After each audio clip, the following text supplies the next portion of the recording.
Bonjour à tous, j'espère que vous allez bien. Je vous retrouve aujourd'hui pour vous proposer une vidéo qui me trotte dans la tête depuis un moment puisque je vais me lancer sur un sujet qui fâche.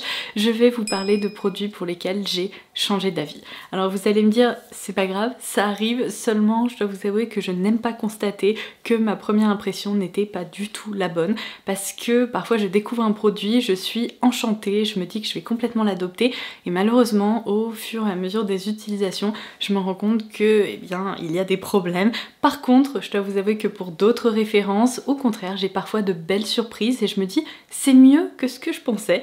Donc voilà le programme qui nous attend aujourd'hui. C'est parti, on commence tout de suite. Allez, je vais commencer cette vidéo par une note positive et je vais vous parler du dernier shampoing que la marque Olaplex a lancé. Il s'agit du numéro 4C et c'est leur shampoing clarifiant. La première fois que j'ai testé ce shampoing, je dois vous avouer que ça s'est pas du tout passé comme prévu. Je sais pas si j'en ai appliqué trop ou... Bref, en tout cas tout ce que j'ai constaté c'est que lorsque je suis sortie de la douche, j'avais beaucoup plus de nœuds que d'habitude et le coiffage a été très compliqué. Je trouvais que mes cheveux n'étaient pas suffisamment hydratés, ils étaient pas aussi souples que d'habitude et donc évidemment j'ai tout mis sur le dos de ce shampoing parce que c'est la seule chose que j'avais changé. Seulement un jour j'avais appliqué pas mal de lac, j'avais appliqué des produits coiffants pour faire tenir mes boucles etc et j'avais vraiment l'impression que mes cheveux étaient saturés on va dire de produits, donc je m'en suis resservie et alors là ça s'est beaucoup mieux passé et j'ai constaté à quel point ce shampoing en fait m'a permis de retirer tous les résidus si vous voulez de produits et l'accumulation de trucs qu'il y avait un peu partout en racines et au niveau des longueurs et c'est à partir de ce moment là que je me suis dit en fait ce shampoing il est vraiment fait pour les situations où on a envie de faire un peu cuir chevelu neuf on va dire, de vraiment bien détoxifier à la fois le cuir chevelu, la fibre capillaire et de repartir sur de bonnes bases. C'est définitivement pas un shampoing dont il faut se servir à chaque lavage de cheveux, sauf si vraiment vous avez les cheveux hyper gras et encore moi je suis pas convaincue qu'il faut absolument combattre ça avec des produits qui sont un peu plus agressifs, au contraire. Donc je dirais que cette référence c'est un peu comme un joker qu'on peut dégainer lorsqu'on en ressent vraiment le besoin et quand on s'en sert comme ça, eh bien il devient particulièrement efficace. Je pense qu'en fait la toute première fois où je m'en étais servie, j'avais tout simplement pas les cheveux assez sales, il n'y avait pas assez de résidus sur ma fibre capillaire et donc ça l'a vachement déshydraté. Mais lorsque, si vous voulez, on a un petit feeling et qu'on se dit là j'ai besoin d'un bon nettoyage de cheveux, c'est vraiment très sympa je trouve. Et après par contre ça permet vraiment si vous voulez d'avoir une sensation de légèreté un peu comme si on sortait de chez le coiffeur. Donc c'est exactement comme ça que je m'en sers désormais et donc c'est pour ça que finalement mon avis a changé. Si je le compare un peu à d'autres produits, je dirais qu'il est assez similaire au Detox Shampoo de la marque Ouai.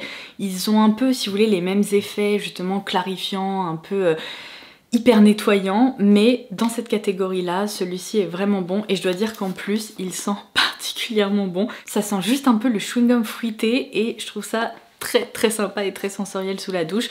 Donc ça a été on va dire une belle surprise. Heureusement que je me suis pas arrêtée à ma première impression. Puisque je suis sous la douche, on va partir de l'autre côté du spectre et je vais malheureusement vous parler d'un produit que je n'ai pas réussi à adopter. Et là je m'en veux parce que en plus à sa sortie je vous avais vraiment vanté ses mérites, je vous avais dit que c'était une jolie nouveauté chez Sanctuary Spa et comme quoi vous voyez j'ai essayé vraiment de m'en servir mais ça n'a pas fonctionné. Alors je vous le dis tout de suite, le problème principal que j'ai rencontré pour ce produit c'est très personnel puisqu'en fait c'est son parfum qui m'a beaucoup dérangée. Sa texture et son utilisation de ce côté là j'ai vraiment rien à redire, c'est vraiment un produit qui est sensoriel à ce niveau là, mais par contre son parfum m'a vraiment rebuté et il est tout simplement pas fait pour moi. C'est un produit donc de la marque Sanctuary Spa et pourtant je vous en vante les mérites de cette marque à chaque fois, il y a de nombreuses références que j'adore et dont je me sers vraiment toutes les semaines, mais ça non, c'est leur gamme qui s'appelle Ruby Oud et franchement j'aurais dû m'en douter. Je n'aime pas le oud, je n'aime pas ça dans les parfums, j'aime pas ça dans les produits parfumés et là bah c'est une nouvelle fois un problème parce que quand je l'ai découvert pour la première fois je me suis dit hey, c'est un oud qui est plus doux, qui est plus oriental, il y a une rose qui l'entoure et qui l'enveloppe en fait et je me suis dit c'est quand même hyper sympa et à froid comme ça en sentant l'odeur dans le flacon, et bien Je l'aime bien. Le problème, c'est que lorsqu'on passe sous la douche et qu'on utilise de l'eau tiède et qu'on prend une bonne douche un peu réconfortante et tout, eh bien la chaleur de l'eau va rehausser ces notes de oud et en fait ça le rend trop intense pour moi. C'est trop. C'est vraiment trop orientale, trop enveloppante, presque ça me donne un peu mal à la tête en fait. C'est vraiment dommage parce que je pensais que j'allais vraiment apprécier cette huile de douche et j'y arrive pas. À chaque fois en fait, quand je la vois dans ma douche, je me dis oh non, j'ai pas envie de me servir de ça aujourd'hui. Donc en plus je sais pas ce que je viens de faire, j'ai réussi à détacher le bouchon. Bref, c'est pas grave, dans tous les cas, c'est pas un produit qui est fait pour moi. Et sincèrement, si vous avez envie de tester la marque Sanctuary Spa, commencez par la gamme signature classique et ne vous tournez pas là vers cette gamme au oud, etc. Ou alors, il faut vraiment apprécier les parfums hyper orientaux parce que là, on est en plein dedans. Et maintenant que j'ai fait des bêtises, j'en ai plein les doigts, je suis ravie. Je vais devoir continuer cette vidéo avec ce parfum qui m'indispose. Merveilleux. Bon, je vais passer à des références en matière de maquillage et je vais commencer par deux eyeliners. Tout d'abord celui-ci que vous avez déjà vu sur ma chaîne. Il s'agit de l'eyeliner dans la gamme Lash Princess de chez Essence. Vous reconnaissez peut-être ce packaging parce qu'en fait c'est le même que celui du mascara qui est hyper connu chez Essence, qui est donc le Lash Princess. Et vu que j'aimais beaucoup le mascara, quand l'eyeliner est sorti, je me suis dit il faut vraiment que je me penche sur son cas. La toute première utilisation était franchement hyper positive, le trait était noir, je trouve que le produit est facile à manier, malgré le fait que ce soit un gros feutre comme ça, vous voyez un peu, pas épais parce que la pointe est quand même assez fine, mais on va dire un peu plus imposant que d'autres feutres liner. Ça s'est bien passé, je réussissais à tracer des traits graphiques, seulement après plusieurs utilisations, j'ai commencé à constater que l'intensité que j'avais réussi à obtenir les toute première fois, eh bien elle commençait à diminuer à tel point qu'aujourd'hui, ça fait pas si longtemps que je l'ai, mais la texture elle est devenue, si vous voulez, beaucoup plus sèche et moins intense. Alors j'ai beau essayer de le secouer et essayer de le garder la tête en bas, bah, j'ai l'impression que la formule elle est pas aussi bonne qu'au début. C'est très étrange, mais vous voyez, c'est devenu un peu sec, c'est pas intense, et du coup c'est un liner, aujourd'hui, j'arrive presque plus à m'en servir, parce que je suis obligée de repasser 15 fois avant d'obtenir un résultat vraiment à la hauteur, et même avec ça, bah, le trait il est moins délicat et lisse et compagnie. Donc finalement, je regrette d'avoir vanté ses mérites, parce que après plusieurs utilisations, bah, on retrouve pas du tout le même produit et ça c'est vraiment dommage parce que ça a beau être un produit petit prix, on a quand même envie qu'il nous accompagne un petit moment.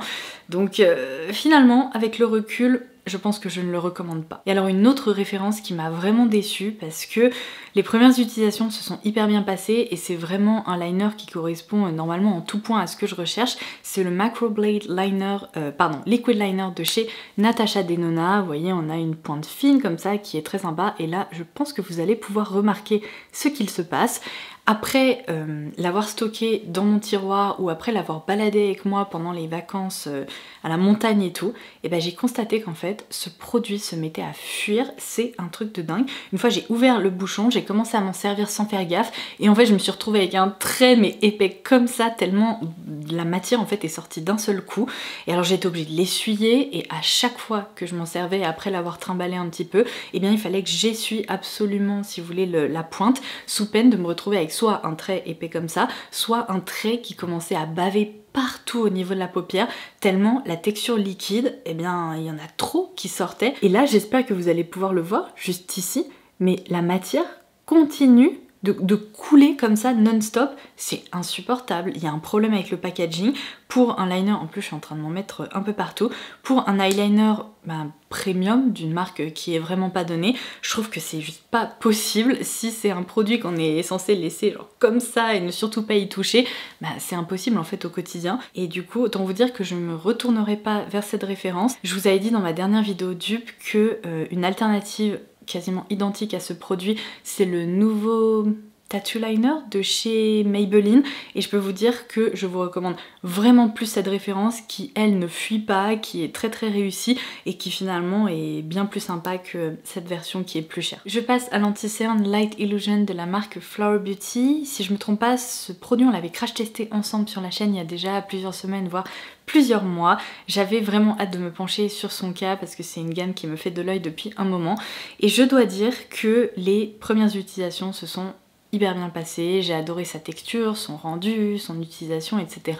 Et encore aujourd'hui, c'est un anti-cerne que j'apprécie, seulement j'ai constaté un truc qui me dérange vraiment, c'est que finalement, eh bien, il s'oxyde et ça c'est vraiment embêtant parce que autant au niveau du contour de l'œil, je le remarque pas trop, ça fonctionne toujours bien, mais quand je m'en sers sur des imperfections, c'est dramatique parce que sa teinte change et fonce tellement que ça met plus en fait en avant l'imperfection qu'autre chose. Une fois, je me souviens, c'était quand le mois dernier, j'avais une petite imperfection hormonale ici, vous voyez, vraiment à la frontière entre le visage et le cou, et j'avais appliqué cet anti-cerne ici justement pour camoufler un petit peu tout ça, et au fur et à mesure, ça s'est tellement foncé que mon chéri m'a dit « mais qu'est-ce que t'as fait avec ton maquillage? T'as un trait, enfin genre il y avait un problème quoi !»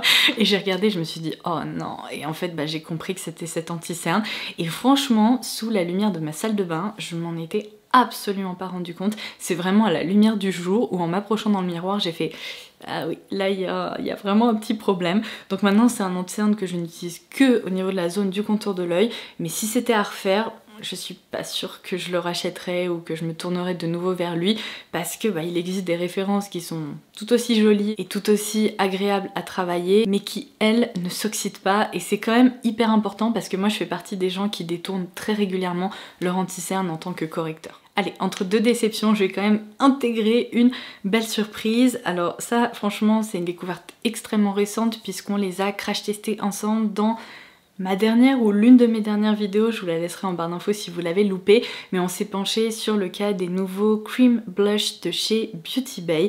Ce sont vraiment des blushs qui sont très sympas, je trouve le packaging est très réussi.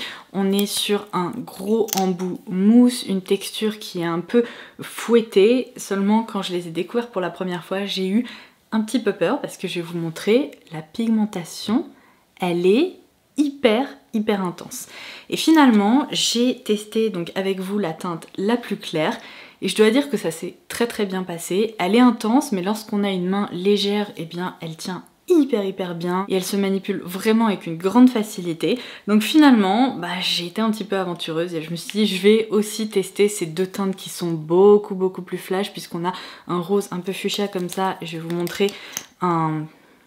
comment décrire ça, un pêche corail un peu presque fluo pour l'été, et je me suis dit mais j'arriverai jamais à porter des couleurs comme ça sur les joues. Et vous savez quoi, ça passe plutôt très bien. Il faut vraiment avoir la main légère, sauf si on adore le blush et qu'on adore les rendus très blushés au niveau des joues, mais en estompant, si vous voulez, correctement cette texture et en optant pour une toute petite noisette de produit, eh bien cette texture mousseuse et un peu floutante, elle est hyper sympa à porter. Ce sont des couleurs qui donnent bonne mine, qui rehaussent les joues. Donc ma première impression était un petit peu genre ouh, je suis pas sûre, mais je peux vous avouer que après m'en être servi, après les avoir portées, même les couleurs les plus intenses, je suis quand même très agréablement surprise et ils vont rester dans mon tiroir de salle de bain parce que pour les beaux jours là et pour le printemps-été, ça va être très sympa. Et maintenant, pour clôturer cette vidéo, il ne me reste plus que 3 références qui m'ont toutes déçue, donc bon bah c'est parti, hein. De toute façon il faut bien que je vous en parle. Je commence par le Eye Lift Max de la marque Pixi. Franchement j'étais trop contente de voir un nouveau fard à paupières liquide ultra lumineux, surtout que les produits Pixi sont souvent assez sympas. Je vous ai déjà parlé d'un de leurs highlighters que j'adore et j'ai l'impression que ça faisait un moment qu'ils nous avaient pas proposé de nouveautés assez sympas en matière de maquillage, donc je me suis lancée dans ce test et je me suis dit waouh ça va être génial. Cette couleur m'a tout de suite attirée, c'est la teinte chiffon que je vais vous swatcher juste ici et je pense que vous allez pouvoir constater que bah c'est pas trop ça, tout simplement parce que on est sur une texture de nouveau fouettée. Là je sais pas ce qu'ils ont avec ces textures un peu mousseuses en ce moment. La couleur aurait pu être très jolie, le problème c'est que bon là comme ça va, l'intensité est à peu près au rendez-vous, mais dès qu'on commence à l'étaler et particulièrement sur les yeux, on se dit mais les pigments sont passés où? Qu'est-ce qui se passe? C'est vraiment un fard, vous savez, vous l'appliquez et vous avez l'impression qu'en fait tous les pigments restent soit sur votre doigt, soit sur le pinceau et il n'y a rien sur vos paupières. Ou alors il faut vraiment se mettre à la lumière comme ça, direct, essayer de plisser l'œil pour observer un petit effet délicatement satiné. Mais c'est surtout que ça marque, c'est une texture qui est trop fine, donc quasi imperceptible et c'est pas ça quoi, franchement, en matière de fard à paupières lumineux, pour en avoir testé des dizaines et des dizaines de références, c'est probablement l'un des pires parce qu'il est tellement décevant. À chaque fois je me dis mais il y a eu un problème, c'est-à-dire que le truc disparaît. Et encore là, ça peut être assez confusant parce qu'en pleine lumière, on pourrait croire non, non, mais c'est joli. Je vous assure qu'en vrai, on ne voit quasiment rien. Donc bah passez votre tour hein, parce que là c'est vraiment pas un produit très utile. Bon, j'avoue je ne suis pas allée voir Avatar 2 au cinéma, par contre j'ai vu que NYX avait lancé une collection en édition limitée autour de cette licence avec une palette, il y avait des produits pour les yeux, pour le teint, etc. Et en fait ils m'ont envoyé un petit coffret dans lequel il y avait notamment ce stick highlighter. Et vous me connaissez, j'adore découvrir des petites nouveautés drugstore à prix doux, je me suis dit peut-être qu'on tient quelque chose. Dès la première utilisation, j'ai fait non, vraiment pas. Je partais avec toute la bonne volonté du monde et c'est une catastrophe. C'est un produit que je vous recommande pas du tout. La texture est assez originale parce qu'en fait, quand on la pose sur le visage ou qu'on la prélève au doigt, elle est hyper fraîche. Il y a vraiment une sensation un peu froide. Moi, j'aime bien ce genre de truc. Mais par contre, la couleur, le rendu, non. Juste non. Je pense que ça ne pourrait convenir à absolument personne. Puisque, bon, déjà, je vais essayer de vous montrer pour essayer de vous faire comprendre. La texture est très fine, donc il faut quand même en prélever une sacrée quantité pour avoir un peu un rendu visible. Mais dès que la texture commence à se voir, je pense que vous allez pouvoir le constater, on est sur une couleur orange ocre, presque comme ma chemise, quoi. Donc, pas top. Mais en plus, c'est gorgé de paillettes, mais qui vraiment se voit limite à 1 km. C'est pas du tout ce que je recherche pour mes highlighters et je pense qu'en fait personne ne recherche ça. Regardez, c'est presque métallisé tellement il y a des paillettes et des reflets dorés à gogo. C'est vraiment pas joli. En plus, la texture, si vous voulez, elle marque quand même un peu. Donc bah ça, hein, déception. Voilà, j'ai rien de plus à dire. Et heureusement qu'on arrive à la fin de cette vidéo, ça fait déjà 3 fois que je règle l'exposition parce que là il y a une tempête, mais de malade, et il n'y a plus du tout de lumière dehors, donc je vais vous laisser sur ce dernier produit. Pareil, c'est un peu une déception, je regrette de vous l'avoir recommandé aussi vite. Il s'agit de l'huile pour les lèvres dans la teinte Beachy Nude, comment ça s'appelle, Vacation je crois, de la marque Kaja. Alors Kaja est dispo sur YesStyle, on avait crash testé des produits ensemble, et franchement il y a plein de références que j'adore, l'highlighter je continue encore de m'en servir aujourd'hui, les blushs, etc. Par contre cette huile pour les lèvres, en fait, ce qui est très frustrant, c'est quand on l'applique, elle est trop belle, elle est trop confortable, ça colle pas, ça dépose, si vous voulez, un voile un peu glossy et délicatement pailleté sur les lèvres, le rendu est sublime. Le problème, c'est que il faut littéralement la porter pour prendre une photo dans les 5 minutes qui suivent, parce que dès qu'on commence à parler, ou si vous voulez, dès que la texture reste un peu sur la bouche, eh bien, en 20 minutes, elle disparaît quasiment complètement. C'est vraiment une texture qui ne reste pas en place. Donc déjà je pense qu'en fait on la mange plus qu'autre chose sans vraiment s'en rendre compte. Quoique moi je m'en rends compte parce que souvent je réalise que j'ai la gorge qui commence à devenir sèche et c'est littéralement parce que je pense que j'ai mangé mon huile pour les lèvres. Et malheureusement en fait au bout de 20 minutes, à part une sensation un peu émolliente sur les lèvres, on n'a plus ce rendu d'huile glossy, hyper enveloppante et jolie. Donc franchement c'est dommage parce que la texture est très sympa, le produit en soi, j'ai rien à redire, c'est juste que sa tenue est limite catastrophique et c'est un produit qui disparaît si vite que bah, il vaut mieux pas en fait l'appliquer. Autant se tourner vers une référence qui tient mieux parce que comme ça on en profite quand même un peu. Et voilà, ça sera tout pour aujourd'hui. J'espère que cette vidéo vous aura plu et que finalement mes retours sur le long terme auront pu vous être utiles. N'hésitez pas à me laisser un petit commentaire ci-dessous pour partager avec nous tous quelles ont été vos dernières déceptions ou alors vos dernières belles surprises, ces produits pour lesquels vous avez vous aussi changé d'avis. J'ai hâte de vous lire et en attendant la prochaine, je vous embrasse très fort et je vous dis à très vite. Bye bye.